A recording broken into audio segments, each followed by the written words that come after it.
that as much as possible. I think there's one play where he ran out. I think he rolled out to the left. He got the first down. But I think he had an opportunity to slide, and he kind of got drilled a little bit. I'd like him to limit that just because of how vital his health is for this team. Like you got to get him to slide there and kind of take it easy on those plays where he could get lit up. But besides that, man, he looked comfortable out there, and I'm excited to see what he does for the rest of the season. Apparently, I had this on the wrong FSU YouTube channel. That's why I couldn't find. That's why I couldn't find it on the YouTube page. I just saw it pop up on my like the normal YouTube page. I was like, oh my God. We need to remove it from the StreamYard hosting domain. Anyways, sticking at quarterback, this is as good a time as any to talk about underwhelming performances. Since we're talking about, I had to draft this guy. Jeez. And that's Tate Rodemaker. Listen, I don't want to pile on to a kid. Yeah, but I don't think he can play at this level. Way to pile on. I'm just saying he looked jittery, uncomfortable, lack of confidence, rarely delivered with any kind of what you want to see again, especially against a lesser opponent. He should have had 2 picks. He was lucky that they dropped the second one. The first one was dreadfully bad. It just wasn't any good. He almost fumbled one on an attempted, I don't know if it was on receiving the snap or going for the handoff, but in that motion, on the one where he rolls out to his right and decides to throw it away, he almost fumbles on that one. The kid wasn't out there for a lot of snaps, and it was bad. And it stinks for him. I hate it for him. He is better in practice than he's ever been in games. He's obviously a guy that's got good arm strength and can go vertical, and we see that in practice, but nothing about what he does transfers over to the game. At this point, FSU needs to just go with AJ Duffy as their second quarterback and develop him, because if they get into the situation where they have to have a second quarterback, in my opinion, Duffy is a lesser of 2 evils at this point, despite him being a true freshman. So there was the interception, not a good throw. I found that to be less egregious than the following drive. The interception was 4th and 10. You're allowed to be aggressive there. It's unfortunate with the optics that it's returned to where it was. Again, it was a poor throw, but mistakes happen. I think you live with that. It's how do you respond? I think that's been the big thing with Tate through this point of his career with limited sample size, whether it's spring game, whether it was his first start against Jacksonville State 2 years ago. It's how do you respond when things don't go well? And I believe it was the following drive in which was the play that Chris mentioned where he kind of rolls to the right. I think it's some sort of RPO or extended like option type of play. And he just kind of looked bashful or indecisive, confused on where to go. The ball, he basically like thinks about pitching it, thinks about throwing it, thinks about running it, and eventually just kind of throws the ball out of bounds, which would have been fine if he just did that decisively. It's like about the process to me. And it seems nitpicky. That's a pretty small play, not as disastrous by any means as the interception. Sorry, as I'm saying this, I'm thinking about how I put it on the wrong YouTube page, and I'm criticizing someone for their poor performance. And we're not all perfect. But I think to me, what stands out is that it was just, you could see him overthinking in the moment. And at that position, that's just something that you can't have because everyone feeds off what the quarterback does. And to see you get rattled so quickly, that it's just concerning. Chris, I'm with you. I think at this point, you have to dedicate more and more time and practice reps with the twos to AJ Duffy to try to prepare him for if and when that time comes, whether that's ahead of schedule. I don't think it's ideal. I think you weren't hopeful that you would have to make that transition. I don't know if anyone at Florida State thinks that's the move that has to be made at this point, but it is something that if it were me, I think you have to start kind of planning for the future at the number 2 quarterback spot right now. I think the biggest issue, like Chris mentioned, like Tate, I don't know what it is. I guess it might be jitters or nervousness, but when it comes to the game time, he doesn't perform to the level he does in practice. And this happened in the game against Duquesne, which I think is probably going to be the least, amount of pressure you're going to have on you the entire season, right? Like if he comes in, let's say for the LSU game or the NC State game or any other game down the stretch. I mean, this is the least pressure you're going to have on you. You're at home against an FCS opponent.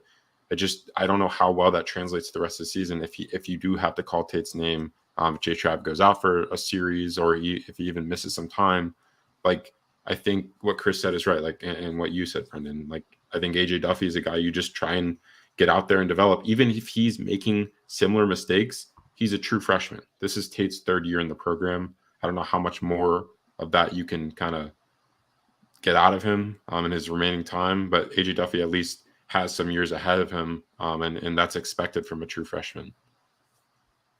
Should I remove the original YouTube channel and have everyone go to our primary one to avoid confusion, or would that create more confusion as we do this live here? I think we should, if you're talking about doing it like right now, like while we're live, I don't think that's probably smart, but Okay. but yeah, I think you should delete it afterwards so there's no more confusion. No more oh yeah, that I will definitely do that. All right, so let's talk about the defense. So the Seminoles give up 7 points, and the lone score is off of the Tate Rodemaker interception, where I think Duquesne got the ball around the 30 or so, and FSU didn't do a particularly good job with the quick turnover there on defense. For the most part, though, the defense was really good. I think there is it's interesting to see the fan base reaction to the defensive performance because it didn't appear dominant. But guys, Duquesne only crossed FSU's 50-yard line on offense once the entire game. Yeah, 3 and outs by the defense. Longest play of the game was a 22-yard touchdown pass, which came after the turnover. They only allowed 3 what they consider big plays, which is runs of 10 or more, passes of 15 or more. I thought it was an extremely vanilla approach to defense. They didn't run a whole lot of twists. They didn't run a whole lot of anything beyond 4-man fronts at any point. They didn't really bring extra pressure very often. Once in a blue moon, maybe a DB off the edge. But I'm not taking much of anything away from it. I thought it was calm, cool, safe, keep things in front of you. Don't let plays get busted. Make Duquesne have to work for it. They're probably not good enough to work for it consistently. I think we saw that play out. The best things I took away from it, Tatum Bethune's a badass. Dude, he looks different than anything they've had in a while. And Chris, that was the thing we thought was going to happen based on the spring and preseason. But for you to see that in person, that's just another, to steal one of your favorite cliches, that's another box checked in terms of an evaluation that FSU seems to have gotten right in the portal. Yeah, he diagnoses unbelievably well. He reacts very quickly, and he gets to the spot very, very well. And he does a good job of finishing as well. The linebacker core as a whole, I thought, looked drastically better, led by him. I thought DJ Lundy had a very good game. I thought Kalen DeLoach played well as well. The one guy who I thought was pretty subpar and look with the linebacker play looking better, I thought Amari Gainer's play wasn't necessarily great. I don't want to pile on because he left the game with an injury, but the splits with Duquesne when Amari was on the field for yards per carry versus when he was off of it, it's a difference of about 4 yards per carry. So with that being said, hopefully what's going on with him isn't long-term. He was spotted on the sideline with a boot and crutches. He does have value in sub packages for sure, in my opinion. Just someone that I think you need to keep trying to figure out who that fourth linebacker is. Still develop Brandon Gant, who flashed it a few times. Zach's boy, Omar Graham, had 4 tackles in like 1 or 2 series. So there's some other guys that have less experience at that position that I think you want to try to allocate some reps to. Might be good for you long-term.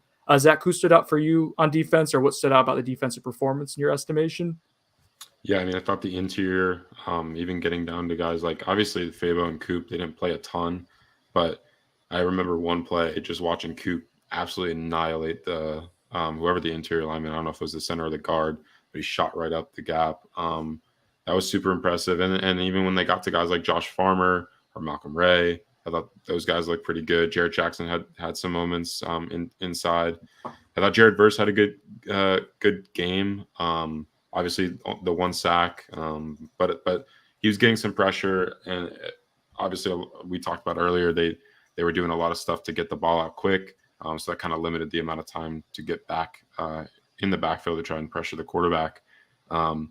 Besides that, like what Chris said about the linebackers, kind of touched on that earlier. I thought Jamie Robinson played well. I loved what they did with him kind of in the box. I thought that was really we saw them doing that in the preseason, but to see that translate to a game was pretty cool because Jamie is that versatile. So it was really nice to see. The one thing I would note is I think FSU's cornerback position is a little bit suspect right now with Duke Cooper out. I think for FSU to have a shot at containing some of LSU's really great playmakers at the receiver position, they're going to need Duke Cooper back. I think it's Keyshawn Boot. I don't know how to say the last name. You're on your own there. You can't bring up someone's last name on a team I don't cover. I can barely get the ones on Florida State's roster correct. Portier. No, but that dude's a beast. I think he's like one of the top receivers in the country. And like they're going to need him. They're going to need Duke back. I think Norvell mentioned that they're going to try to get him working back this week. I think that's going to be something to watch because I think that's probably your best shot at beating LSU is securing down that number one corner spot. I think Renardo Green looked good. There were some times where he was out of place a little bit, but I think he had a pretty nice game. And then the rest of the safeties look good. I thought Akeem Dunn was in position, which I think last season he found himself out of position a few times, but he's really settled into that spot aside from Jamie. And then Shaheem got a lot of burn, once they kind of brought that second unit on in the back half of the defense. Go ahead, Chris. I was going to say AZ Thomas gets a PI, which I thought was good coverage. He a little too handsy with his right hand to the receiver's left hand, but he did a good job playing the ball with his left hand. If he hadn't been handsy, breaks that up. He had good coverage. Just got to keep his hands off. He did give up the touchdown catch. He's one on coverage in that. Safety help wasn't great. I think there was a little miscommunication there, giving a little bit of a spot in the middle of the field. But in general, I thought that the group was good in the game, but I am with Zach. I just feel like that group, it's one of those where there's a very healthy drop-off from certain guys. And we saw that with Duke Cooper being absent. I think Duke Cooper elevates that entire group with Renardo Green opposite of him, Kevin Knowles at the nickel and the two safeties as we expect. I really like that group, but as you have to replace one or two there, I don't love it. Greedy Vance is a guy who's super competitive. I don't love him having to cover constantly on the field. I feel like he's a guy who, for every good thing he's going to do, he's going to have a moment where he gets picked on to a degree. And I think that's sort of what he is. I think he's a risk reward guy, and I'm fine with that. You can have his name is Greedy, for God's sake. Yeah, you can have guys like that in the secondary. You just can't have him playing a primary role. And he kind of got forced into that duty because they were shorthanded. Yeah, I think he had the most snaps of any cornerback on the roster yesterday. So with this in mind, let's stick on this topic here because I posted it onto the Knowles 24/7 message board, basically asking people what did concern them after one game. There's a lot to be really excited about or at very least confident about what you've seen from game one. But what concerns you? At Brower Knoll 15 starts us off with a little Buyer Sinone action. Buyer Sinone, the shakiness of a bona fide cornerback 2 concerns you. So are we concerned about the cornerback 2 spot right now? Are you buying it or Sinone and that being concerning? That's an easy buy. The guy who's your third-year guy doesn't look reliable enough to be a guy if you had to rely on him, and the other guy is a first-year guy. That's cornerback. Well, that's cornerback. So what if Murray Cooper is healthy? Yeah. Right now, wait. I thought you were saying I think cornerback 3 is what we're talking about. Cornerback 3, yeah. Who's cornerback or quarterback? Cornerback. Okay, I'm sorry. Chris is taking shots at Rodemaker. Okay. I was not. I legitimately thought the question was quarterback. Second team cornerbacks, yeah. They're a little bit concerning. You hope Feaster can come along. I think he's kind of an important piece to it. He obviously got here late, getting here, roughly 3 weeks ago. So he's one you kind of hope can play catch up and help you with the depth. There's a reason they kept taking corners and pursuing corners. It's because they felt like they needed more depth. I think the key for them is to be able to use the second team types in roles and not as much as this is a guy at the forefront who's going to play every snap in every situation. Got to give Dane a shout out. First off, check out the Beyond the Bench episodes we're going to be doing with him all season as he previews opponents. Him and Trey did one for Duquesne, for the game against Duquesne. I thought it was really, really good for Dane's first podcast hosting type of experience other than the car ride episode of Falk in the Road, which will go down in history. But check that out. But Dane had said, I think it was during our roundtable, that one position that concerned him a little bit was cornerback, that it maybe wasn't as solid or strong. I know Kev has talked about this as well. It wasn't as strong as maybe people thought it was behind Duke Cooper being kind of the centerpiece of the position group, even just entering year 2 with only 4 games of starting experience. You thought you know what you have with him, but him, Renardo Green, I think are a solid 1-2 punch. In the meantime, I think you have to kind of wait your time for Zaire Thomas to develop. And as we saw on Saturday, like that's going to take a little bit of time. He's going to have some really good moments, and then you're going to see times where he looks like a rookie as well as looks like a freshman. So yeah, that's going to be something worth monitoring this season. If the depth gets eaten into a little bit at cornerback, that could be a cause for concern for sure. Now, Chris, Cam Johnson, 5'4", what concerns me the most? Probably an option behind Travis if the worst case scenario happens. I think we're on the same page. Rewind about 2 minutes ago. Zach, is backup quarterback a concern for you? 100%. Yeah, not feeling great about it.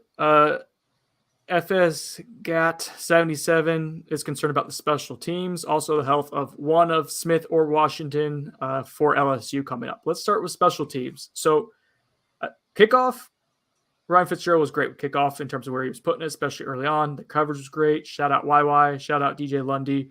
I thought the kickoff coverage was really stellar. Did they have to punt? They didn't punt. Yeah, they had the one punt at the end. And Mastro 52 yards, 5-yard line, down by Tatum Bethune. That's exactly how they're supposed to do it. So those were good moments.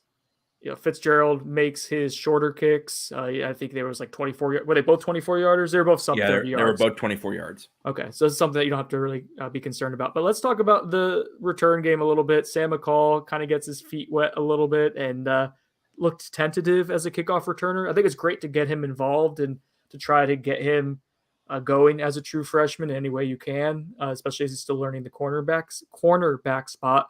But Chris, what did you see both from kickoff return with Sam McCall and then punt return? Well, there were really only 2 kick returns and 2 punt returns. One punt return was somewhat successful with Michael working forward towards midfield. The other one, not so much. The kick return, the first one was they got seemingly kind of discombobulated with the blocking package in front of him. He was running into his own players, teammates. Sam was on the return. I think Shaheem Brown was one of them. I'm not worried about the returns. I think they will be better there. I definitely think punt return is improved in the sense of them being able to block it up. Micah being able to judge it. Micah being able to do something if he gets it and has an opportunity. I think the decision making there is vastly improved. Kick returns, you just got to clean it up with what you're blocking in front. And when you have the opportunities, find yourself a seam and attack. I'm not concerned with the returns. I think the return segment is drastically improved over a year ago. I didn't take much away from what they did on Saturday, good or bad.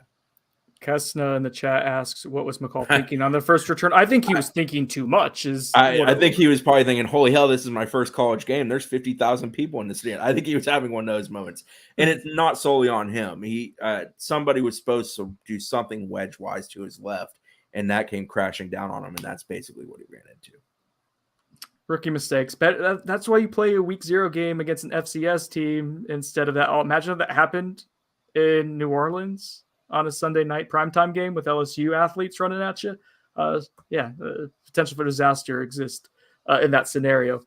Sticking with FSU, get 7-7's question. Zach, he also wanted to know about the health of Smith or Washington. He wants more so saying that's a concern. I'm going to say that's a legitimate concern. Just center right now. Do you guys like snapping some of the depth of the interior offensive line? We saw Washington leave the game, I think, after the 3rd series. We'll ask Coach Norvell for an update on Darius Washington. And then, of course, Maurice Smith did not play in the season opener. We'll try to get an update on him as well. But just thoughts on the interior offensive line health in general going into a pretty pivotal game against a really athletic, impressive defensive line. I feel like you've already asked me this question on this podcast, but no, don't say that. But I think, it's a concern. Like, I think FSU's interior, I think someone in the chat mentioned Mason Smith is a really good defensive tackle for LSU. I remember him out of high school. There was a video of him working out the other day that was pretty impressive. Obviously, he was just going through bags. I think Brendan even clowned him on the message board. But wait, what did I clown? I was spacing out. Mason Smith. Remember that video that he was like going through like the bags or whatever during their practice, and you're like, oh, he's not in pads, and this isn't a real game or something. No, I don't remember any of that. Continue. You're probably drunk. So I think it's a concern, right? Like I think we've mentioned that LSU's defensive front is super impressive, one of the biggest strengths on their team. And FSU seems like they're struggling to find a guy that can stay healthy at center. They have one of their top 2 guys go down for the year in Caden Lyles. Maurice Smith out for some time, at least out for this past game. I guess we'll ask Mike Norvell for an update on his health this week. And then Darius Washington only plays a few possessions within this past game. So, yeah, I mean, they've got to find an answer there. I like that they work Dylan Gibbons there in some live reps. I think he's a guy that can probably help you. Dimitri Emmanuel is a guy that probably has solidified himself as a starter. One of those guard spots, presumably right guard. And I think you got to figure that out this week as you take your team into one of their toughest tests of the year in LSU. Yeah. I'm interested as they try to find their best 5 up there. If they, at least for the coming week, decide upon Gibbons as your center and maybe Jazz as your other guard with Dimitri Emmanuel or Bryson Estes, who played pretty well in the time he had played and has had a good camp leading up to that moment. I did like the Bryson Estes hold. Like if you're in a hold, that's yeah. If you're gonna do it, do it. It's not like Daughtry's. Daughtry's was kind of like the body was running away from him. He just kind of went to grab onto it. No, choke slam him. But I'm interested in how they kind of navigate that. The center situation is a concern, and it has been since when that all began rolling downhill in this direction as it did in preseason camp. Snapping important to you. Buyer Sonomes is from Knoll Stuff. You will be happy the coming game being in a dome means no weather delays. And that's not really a concern for next week, so I guess I'm buying it. I'm going to go ahead and give Sonone his anxiety now. From what I understand, the Wi-Fi in Caesar Superdome is brutal. So I'm looking forward to his meltdown in the first quarter when it's not working, Chris. It's not working. So it'll be working for everyone else, but not me. We're replacing the weather anxiety with the technological anxiety. Is he going to be under a desk sleeping or watching his show? I was watching Succession. I was trying to stretch out my leg. The Wi-Fi is going to be so bad, I'm going to be posting live updates from the TV faster than Chris. Yeah, I won't be able to watch Succession if there is any sort of delay. What will be? Whose personal hotspot are you guys running it off? Dane's. Let's see. It seems like most of the concerns are kind of the same: quarterback depth, offensive line continuity, wide receiver consistency. Tight end's been brought up a few times. Chris, what were your thoughts on the tight end play? Marcus and Douglas graded out pretty well. PFF. Preston Daniel, I thought blocked well. Again, grain of salt. It is. It was Duquesne, but I guess how do you judge what you saw on Saturday with some decent performances, and then try to project ahead to blocking a better caliber of athlete this week coming up? Well, Cam McDonald played, correct me if I'm wrong, I think it was 9 snaps. So they were kind of shaking the rust off there. He had a bad drop. It hit him in the hands. He just put it on the ground. That is what it is. We know who and what Cam McDonald is, what he's capable of as a receiver, athleticism, and fluidity. I did like that they gave Biscuit about 30 reps. I think it was 28 is where he topped out. I thought he did well, especially for it being his first career start and for him having taken such a big leap forward in his college career. The blocking, he's a good blocker. He's fully capable of being a really good blocker. I'm very interested this week when you amp it up and you're playing teams that are ultra physical with big bodies, superb athletes up front, how he's going to handle that. Because at times he's a little bit late to engage or he doesn't finish as well. You can't get away with that versus an LSU as you can against a Duquesne. But he does locate. He does get his hands on people. He does do a lot of things really well in that regard. It's just an area where for him to become the player he's capable of being, he has to continue to take a step forward in it. But I thought he played well. We kind of know what that room is after him as far as the guys they're going to rely on, White Rector, Preston Daniel. We know what they bring to the table. I still think that room as a whole is kind of a pick your poison. I am interested in how much we see 12 packages this week versus what we saw this past week. I'm interested if they kind of stick with that or if we maybe change it up or maybe even roll an extra offensive lineman out there once in a while if you got to block it up a little bit more. Let's see. I'm looking through some notes to see what we have remaining here as we're getting into 45 minutes. I think we'll wrap up pretty soon. Oh, let's do an update on Josh Burrell's snap count. There's some significance to this. Zach, do you want to explain what the significance is as you throw a fist pump? Well, Chris Nee at a practice, I think it was the first practice or the second practice of Josh Burrell moving to running back. Sorry, he remembers quite well. I don't really care that much, but hey, I'm ready to win my bet. So Chris Nee bet us that, was it 32? 36 offensive snaps. So Josh Burrell If he plays more than 36 offensive snaps, Chris Nee owes Brendan and I think Dane too, a steak dinner. So now I should have specified Shoulda, woulda, coulda. at running back, because that's what the discussion was about. But I did not, and I'm not going to be that guy that goes back and changes things. When it's 37, I'll be buying these idiot steak because we're at what 18, 16. What are we? He played at? 18. So my favorite part on 18, Saturday, so we're halfway home, was he's talking about Josh Burrell's snap count, and I'm like, well, I mean, like the guy hasn't gotten in at running back, and I realized after 2 series, and so in the stadium in the second half, it got really foggy over the windows to where we basically couldn't see who was playing. You could just see the shapes. It was really tough to see numbers. I had no idea that Josh Burrell was just out there in the slot, eating up snaps, not doing anything other than blocking on the perimeter one after the other. And I go to Chris, I'm like, oh, he's playing a lot. He's like, why do you think I effing said that, you idiot? He was all pissy. The best part about this story is Chris was trying to make this big grandiose point that we were overblowing the coverage of it in the preseason, which, yeah, man, it was like day 20 of camp and it was something new to write about. Like, yeah, so people were writing about it and he looked really good that first day there. Chris is trying to make a point. And we start off by talking about how many snaps we think he's going to get. He's saying there's no way he'll get to 36. I'm like, do you want to bet on it? Instead of just putting a bet on it like a normal human being, he goes, yeah, I'll buy you steak dinner if he gets over 36 snaps. It's not even a bet. Maybe I just want to give you guys a steak dinner. Have you ever thought about that? No, because when we discussed it yesterday, you said you would buy us a steak, but you wouldn't buy us anything else. No, I said I would not buy you anything else. That was specific to you. I was gonna probably buy $100 glass of scotch. So that's probably a good call. Scotch. Let's see. I think that's everything that we wanted to get to from a football perspective. Oh, injuries, real quick. So players who left the game that we were able to observe: Johnny Wilson after his nice 51-yard reception in the first quarter. I think he played the following snap and kind of came to the sideline limpy, was in the injury tent for a little bit. Mike Norvell described it as Ginger after. I'm going to call him Ginger Wilson from here on out. No, never mind. Why are we doing this live? Just not funny or good. But he drowning here. Chris, help me. Duke Cooper obviously didn't play. Norvell addressed that afterwards. He sounded optimistic that we're going to see him back to practicing this week. Pokey Wilson was not observed. Do not know any details there. Did not have any update after the game. Murray Gaynor was observed in the second half on the sideline. Looked as though he had been banged up. He was not addressed. Darius Washington, which I believe the broadcast referenced this, he got a little tweaked up after the first 2 drives. I think it was that he. I think it was on the third drive. That it was the same one as the Johnny injury, if I'm not mistaken. Yeah, so they switched over center duties, and it looked like he was on the sideline trying to work it out physically.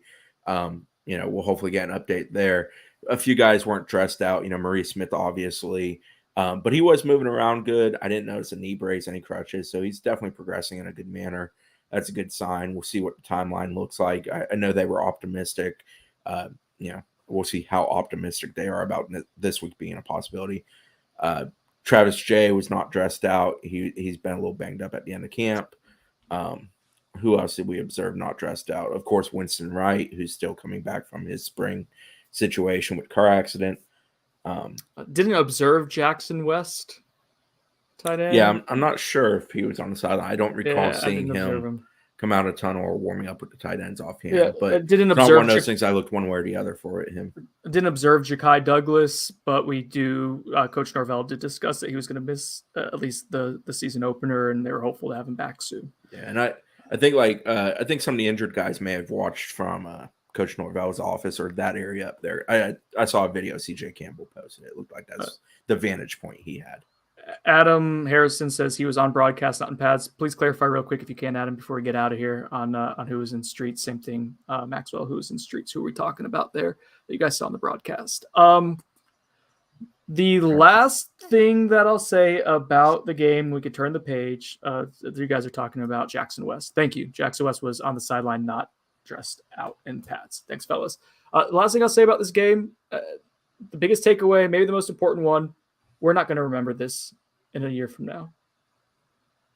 That's what an FCS game should be. You don't want to remember it. You did what you were supposed to do, got in, got out. There you go.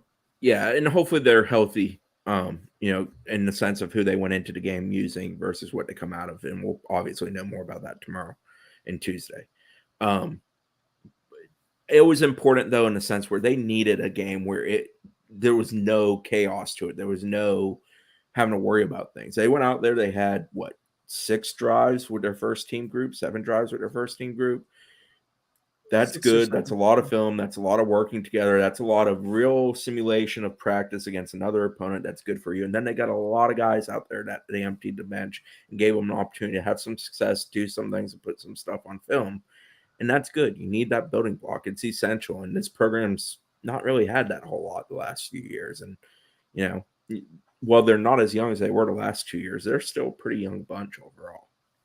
Let's all promote something before we get out of here. I will start off. Check out on X's and Knowles YouTube channel. There's only one X's and Knowles YouTube channel, not multiple ones. Check it out. I believe on Tuesday, they will have their film review, the first one of the season, the first one with them being associated at Knowles 24/7.